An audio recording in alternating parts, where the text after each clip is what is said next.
Hello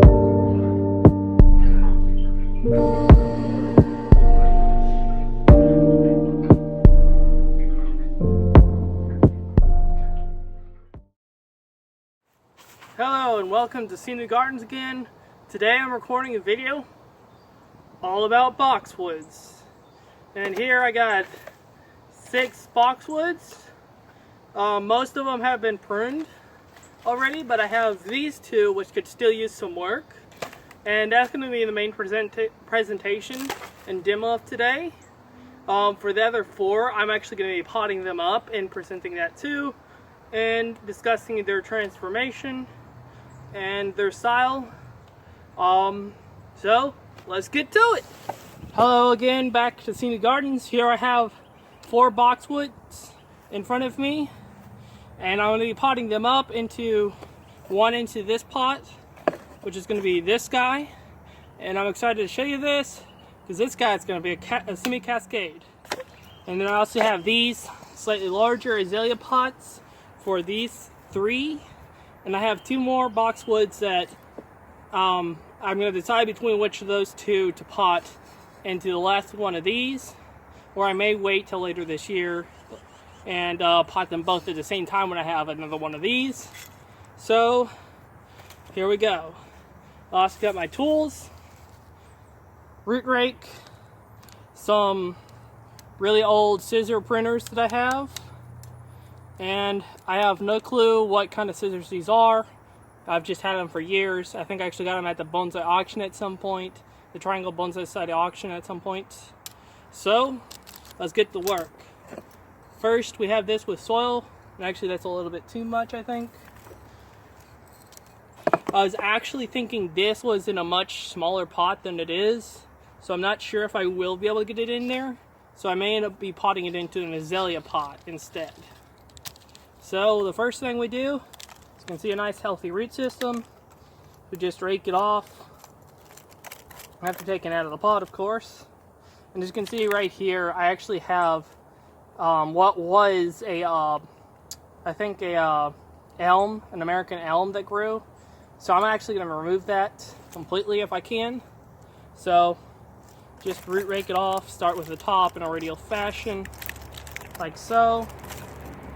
And as you can see, I got a mica pot right here that I'm just getting the soil out of. Actually, there's another elm tree right here. Huh. It's actually 2. I always have plants growing out of various pots from seeds that have fallen there. So it's a pretty simple process, just raking it out. And this is actually going to be pruned pretty hard. Or rate pruned pretty hard. As you can see, it's going to be about like that. I may end up pulling that down with some wire too. Yeah, I'm going to have to be really aggressive with this, but luckily boxwoods are pretty hard when it comes to root pruning. I don't even protect these during winter, and they do great. So it's not really that complex. It's just a matter of getting the soil off and reducing it. I may have to use my new pruners, which is the Corona Max Forged BP aluminum BP 6250. As you can see right there, they are actually interesting because, as you can see, a little bit of notch right there to cut wire, which I'll be presenting later this year. So actually, I think what I'm going to have to do is prune these 2 stems all the way back to the soil line. So simple cut, like so, like that. Probably not going to prune that other one because it's going to come out pretty easy, I think. Yeah, just like that. That's gone. But there's another one, I don't know, hopefully it won't grow back. But that one is going to be very difficult to remove. Yeah, just keep raking it. Actually, this is a much smaller root system than I was thinking. It might actually fit in here with very little pruning.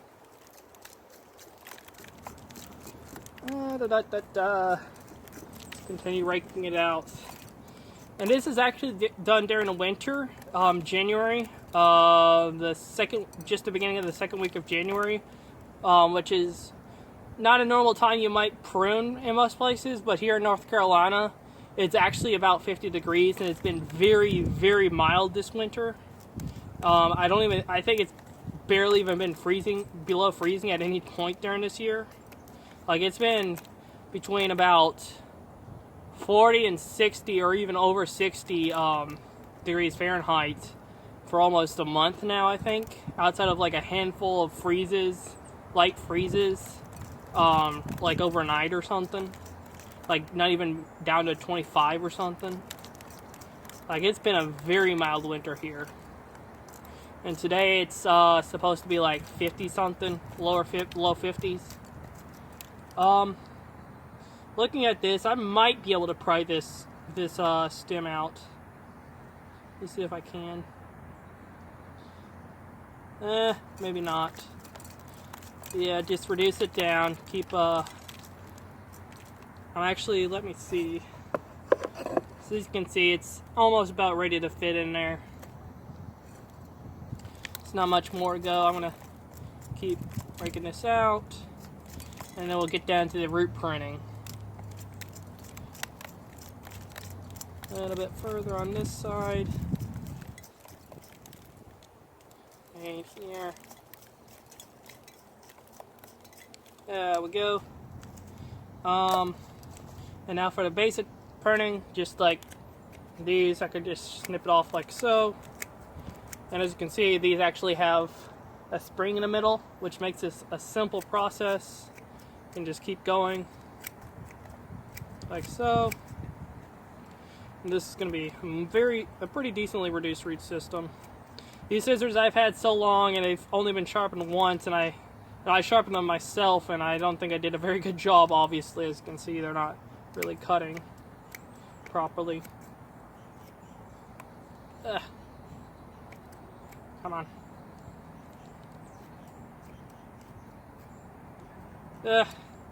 Yeah, they aren't really working too well. And I actually have some nice big roots right there, which is what I'll really use these for, because these are more like regular pruners. So just like so.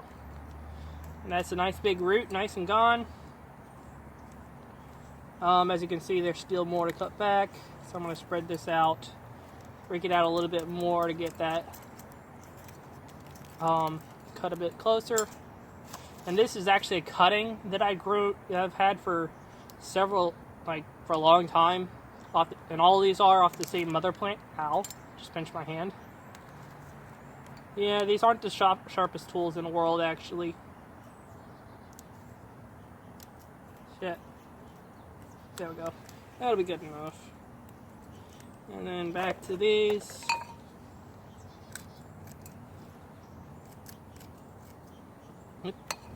Some roots fall in the pot.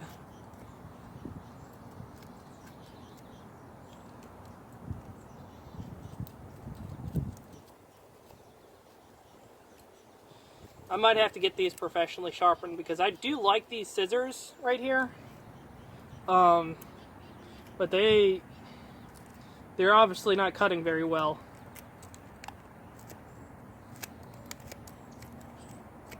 As you can see.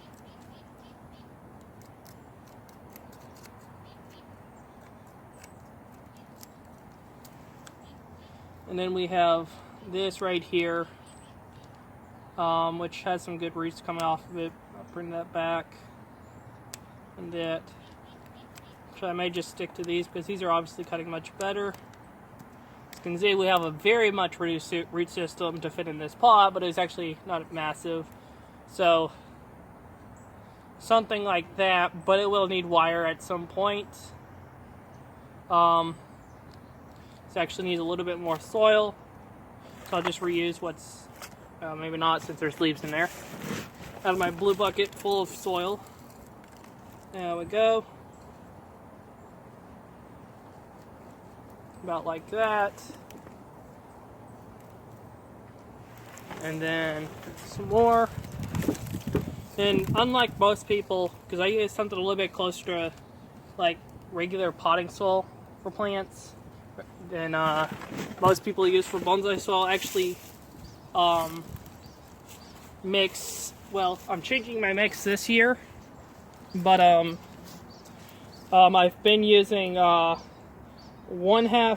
a cubic foot of peat moss with 2 cubic feet of it's called soil conditioner, but it's just composted bark like this. You can get it from Lowe's and Home Depot, but that you just 2 cubic feet of bag of that. I think they sometimes go to 2.5, so I might use that instead. Mixed with a single whole bag of turfus, and that consists my mix.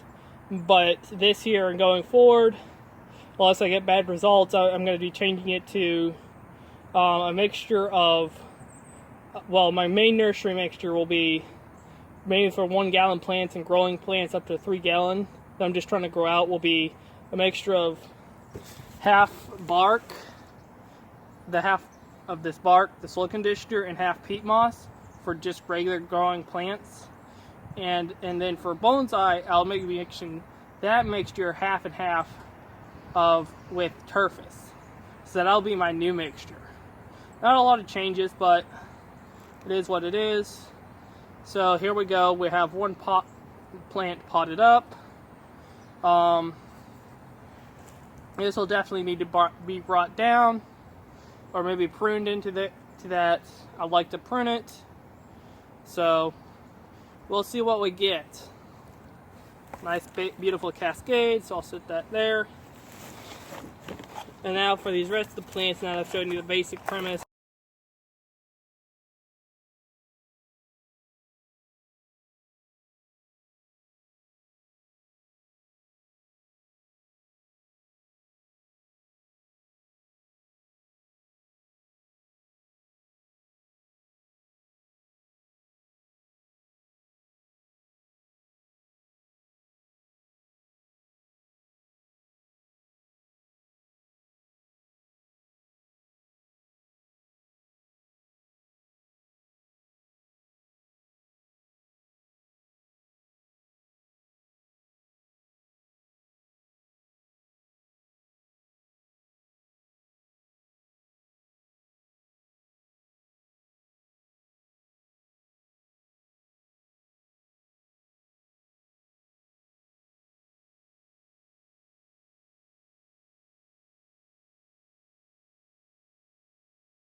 So here we got the finished potting of the 4 Boxwoods. So on to part 2, in which I'll be demoing 2 different Boxwoods. So see you back when we do part 2.